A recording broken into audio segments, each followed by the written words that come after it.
It is my great pleasure today to welcome a very special guest all the way from Canada to speak to us. Mr. Lyle MacWilliam was USANA Singapore's very first foreign guest speaker when we first opened in 2003.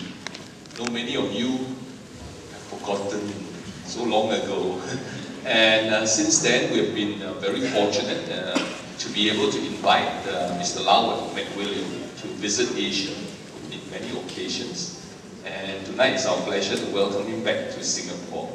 You know, I still remember in 2003, many of you were with USANA at that time.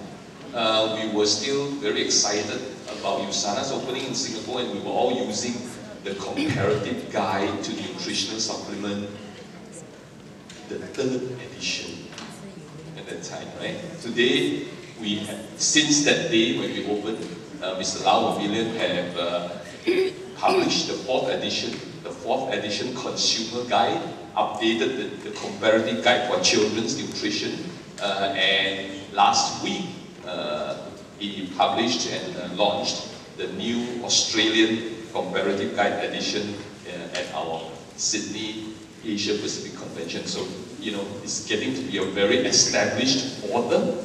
His books has been now widely distributed in all over the world. Many bookshops, not only bookshops, it's been referred to by many professional doctors, nutritionists, and also being used by some of the colleges in North America who teach nutrition as a standard reference book.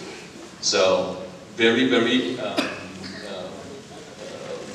well read and a very authoritative guide for people who want to know about nutrition and nutritional supplementation. Tonight, for the benefit of those people in the audience who speak Mandarin, we also have our nutritionist, Kenny, to do our translation for all of you. So I thank you very much, Kenny. So let us put our hands together and give a very warm Singapore welcome to Canadian author and microbiologist, Mr. Lyle MacWilliam. Woo! Thank you, Lyle. Okay, yeah. Well, good evening, ladies and gentlemen. It's indeed a real pleasure and honor to be back to Singapore once again to speak with you. It's also nice to be back to a climate that is wonderful and warm. When my wife and I left Canada a few weeks ago to go to Mexico to speak, it was still snowing. So hopefully when we return, the weather will be a little bit better. Before I get going, I got a couple of questions to ask of you tonight.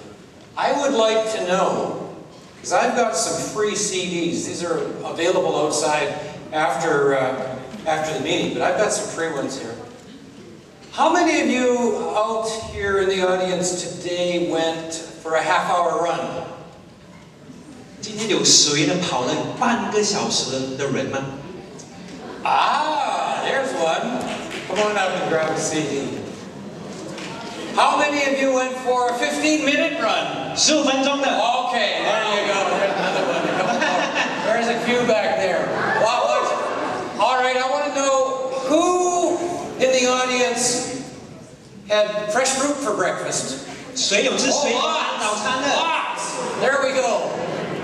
To the gentleman there. And another one. And the last one, who in the audience refused to have a sweet dessert? 谁早上不想吃甜甜的？ Okay, right there, the lady in the orange. Come on up. All right. Excellent. Okay. Well, those CDs often I do them because they parallel the talks that I give. The CD on vitamin D, there are a lot of the material that I'll be talking about tonight will be in there. Let me get right to it because our time is short. We've got a lot to go through. For those of you that do not know me, I trained as a biochemist. My academic training was in the area of antioxidant research. 然后呢，专门是做抗氧化剂方面的研究的。